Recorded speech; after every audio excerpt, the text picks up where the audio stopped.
What are the heaviest albums out there? You can chalk up heaviness to a lot of different things. Some people define it as emotional heaviness, and other people just want to hear the loudest, most distorted thing possible that's going to be punishment to their ears. In this video, I'm going to be focusing on the second one. I want to do a companion video about the most emotional albums I've ever heard, but in this video, I'm going to be focusing on the heaviest albums that I have heard in my life. But obviously, you can let me know down in the comment section below the heaviest albums that you have ever heard from a sound department. And it goes without saying that all of these albums get my endorsement, so if you want to listen to an album that's going to rock your world, check out any of these albums. Highly recommend all of them. Starting with Me and Him Call It Us's record, Lost. So if you're unfamiliar with this project, it is a weird, screamo, post-hardcore, grindcore type of album, very mathcore influence. This band is incredibly all over the place, very erratic, not even the most erratic you will hear on this list. Innocent Bystanders has one of the heaviest, most unexpected, and craziest breakdowns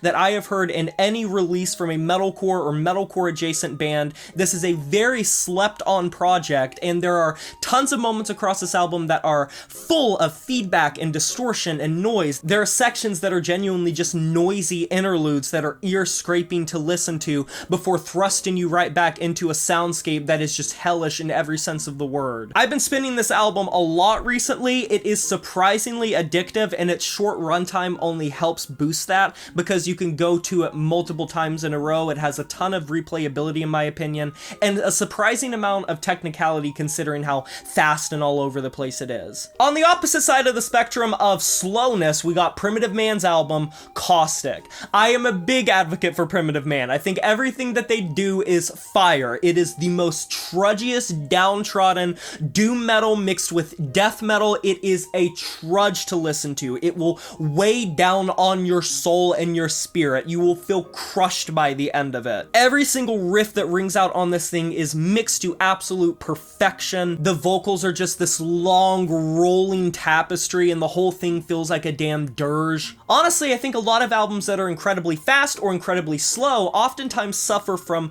a lack of quality in them. They just want to be as fast or as slow as possible. They pad out runtime. They don't feel like they are doing anything interesting, but I don't feel that way with Caustic at all. Very intricate and intuitive riffs without being so cerebral that you have to think too hard on it. It's like a caveman beating you with a damn club. Next album I'm going to be shouting out is Usurp Synapse's album, Disinformation Fix. That is a mouthful. Another album I've discovered recently that I just cannot get enough of is this album, and it is by far the weirdest thing to describe on this list. It is such a weird mixture of power violence, grindcore, screamo, post-hardcore, metalcore, interlude bits. It is all over the place. It's like if you took some of Dillinger Escape Plan's ideas and some of Converge's craziest ideas and mixed it with like emo violence and classic 90s screamo, and then threw in a little bit of the absurdity and sheer anomaly of a band like The Locust. That is pretty much what you are getting. The vocals are so difficult to decipher and so weirdly wispy, and the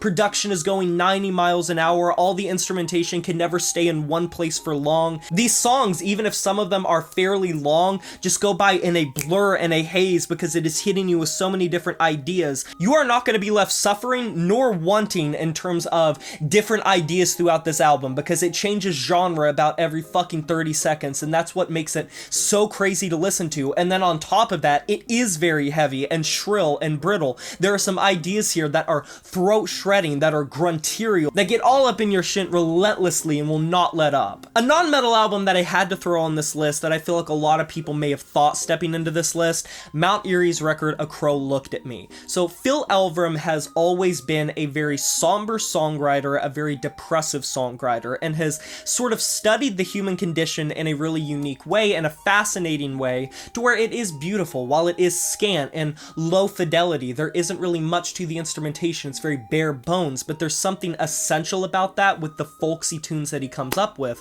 But A Crow Looked at Me deals with the death of his wife as a result of cancer, and because of that, it left a lot of people not being sure how to really approach this album, either to review it or just to listen to it.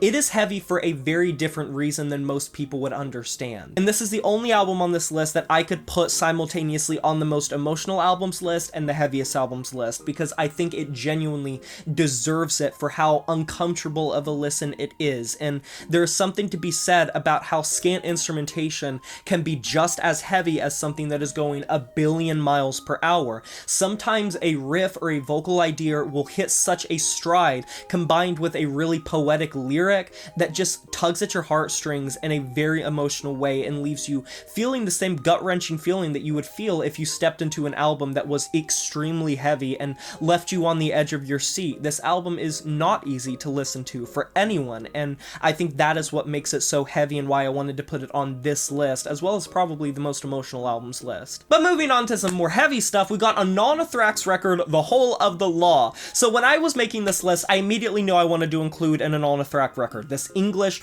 grindcore, industrial, black metal, death metal band. They are so crazy, they are so manic. The only debate I had in my mind was what album do I include, because they have a lot of very abrasive and intense, fierce, noisy albums. I ended up going with The Whole of the Law just because of a lot of the industrial ideas that are packed into this that hit like damn gunshots. The metallic instrumentation combined with the fury of this pretty much factory-like sound that the whole album encompasses, alongside it being a fairly long listen, so it's just punishing you for a very long time. This is one of my favorite Anonithrax records simply because it is constant and it doesn't really let off the gas pedal, and that's sometimes just what I want to hear, and it's definitely what I want to hear from Anonithrax. I just think it's sort of the culmination of all of these noisy ideas coming into one to create a really good balance that is surprisingly catchy at points for how heavy it is. Next up, I'm gonna shout out Last Days of Humanity with Putrefaction in Progress. So when you're talking about such an extreme subgenre as gore grind,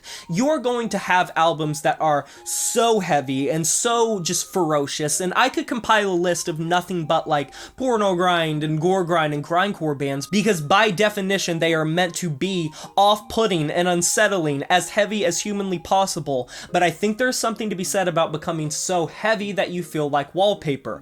Well, that's not the case for Last Days of Humanity, because there are still thousands of grindcore bands and gore grind bands that are trying to sound like Last Days of Humanity. The amount of copycat bands I have heard that try to get the sound of the percussion on this album and try to replicate how watery and gurgly and just in your face, all up in the mix the vocals are on this thing is crazy. But you also get some surprisingly heavy grooves, some surprisingly catchy death metal grooves across this thing, but it is audio punishment. That is what it is front to back. And by far it is one of the most, if not the most memorable gore grind releases that I have ever heard, and paved the way for so many other extreme metal bands on that side of the fence to try to emulate their style because of how amazing it is and because of how standout it is for extreme metal for gore grind, because a lot of them are pretty forgettable and blend in with each other, but not that album. The percussion on this album specifically will get so ingrained in your mind that it will live in infamy forever. Next up, Skinless with Trample the Weak, Hurdle the Dead. One of my favorite brutal death metal releases of all time. This is just a piss baby album. It is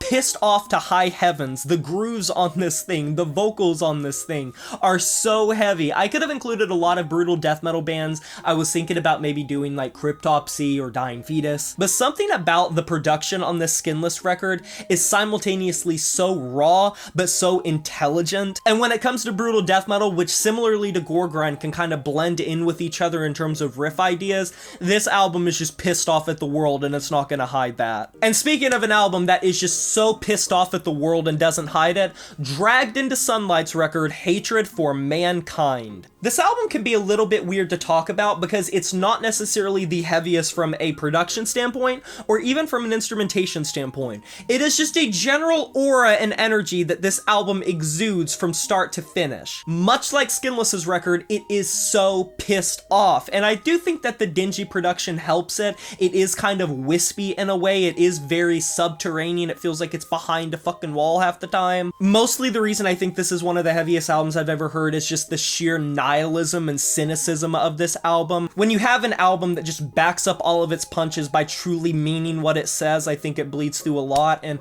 this is a heavily acclaimed and praised album, but if you have not heard it, definitely you are missing out. Go check it out. I want to shout out Backwash's album, I Lie Here Buried with My Rings and My Dresses. Backwash is a Canadian rapper that has heavy industrial and metal influence and noise influence coming into her style, and this album is complete and utter hellfire. This album encompasses a lot of different things genre-wise. It is a very heavy listen in terms of the noise and distortion and industrial elements being infused with like horrorcore sort of rap and hardcore hip hop, but it's also sort of amplified because this album deals with a lot of very serious issues and some really heavy topics. And so the aggression that Backwash raps with across this entire album, as well as some collaborations with like Ada Rook of Black Dresses, you know this album is going to be completely and utterly unhinged at the state of the world, at the stuff that she has witnessed, at the stuff that she is observing in the world as a whole. It is so heavy, it's so exhausting, but it is very fun. A lot of really cool hybrid genre ideas across this thing, and the title track of this album is my favorite song off this album and one of my favorite hip-hop songs of all time, so I'll leave it at that. Four's album, The Life Feeding Flame, is one that I gave a 10 out of 10 to the year it released for good reason. This is a Portuguese metal project that combines death metal, doom metal into one sort of lurching movement. And in terms of other albums on this list to compare it to, it is very similar to like Caustic by Primitive Man, in the sense that it just weighs you down over time. It really does get to you. From the very first track, the sheer impact and size of some of these riffs, the magnitude just never ceases to amaze me. It was one of the first albums in the past like 5 years where when I heard it for the first time, I was like, I have to give this a 10 out of 10. This is a perfect album for the mixture of death metal and doom metal. And a lot of times you see bands that struggle with balancing the two and one just outweighs the other, or it just ends up sounding kind of boring and they don't really know when to include what. This is a perfect mixture of the two and a meeting of the minds with death and doom metal, with a production that is simply put fucking catastrophic. Next up, Bell Witch's album Mirror Reaper. So this is another album that could double over for emotion, but this is a funeral doom metal album, an extremely well acclaimed doom metal album, funeral doom metal album, so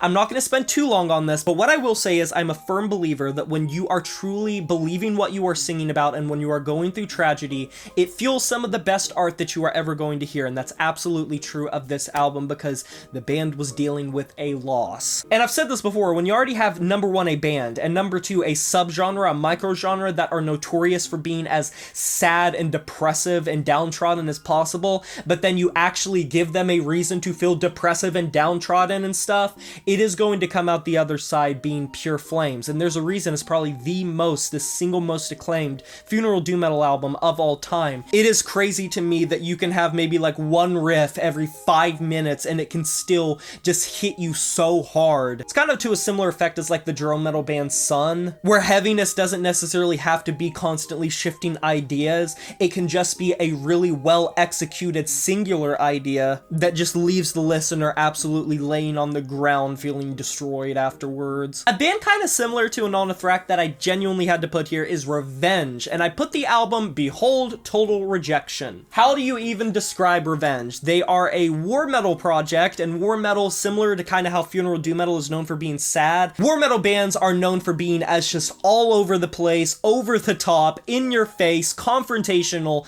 and completely heavy as all hell. This album gets to the point to where it's so heavy that you sometimes laugh at just how over the top some of the riffs and vocals are. The vocals just absolutely swallow this mix, but they're also being combative with these just tough as nail riffs and this percussion that just is going 5 billion miles per hour. The BPM on this thing is absolutely crazy. It would give a technical death metal band like Archspire a run for their money. This isn't going to be for everyone because it is pretty idiosyncratic, but if you want to give it a chance and hear some of the most heavy black metal you'll ever hear, please check it out. Next up, Zombie Shark's record, I Will Destroy You, Myself, and Everything I've Ever Loved. So this is another album that I gave a 10 out of 10 on release, one of the only ones in the past like 5 years or so. This is a cyber grind project, that is how I would describe it, masterminded by one person, Corey. I've gotten the chance to interview him and talk to the dude, and he is absolutely crazy. This is an album kind of like Usurp Synapse that is difficult to describe without listening to it yourself, but it has so many influences into it. It is heavily digital and electronic,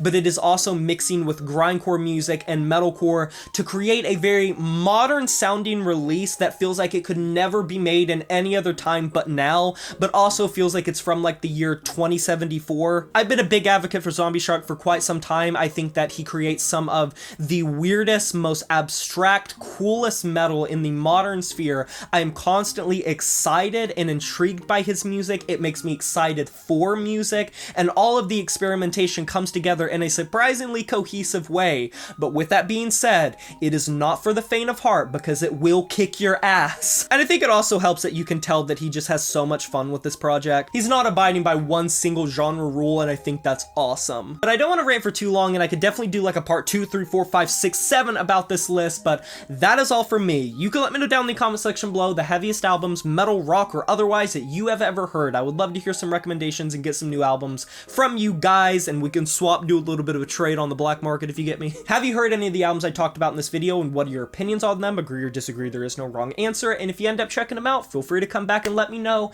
your thoughts on whichever ones you end up checking out. I hope you enjoyed them as much as I did. Be sure to like this video if you enjoyed it, subscribe to join the review family today, and smash that notification bell to be notified of my future uploads. You know who it is, my name is Jay Morris, and I'm signing off saying farewell.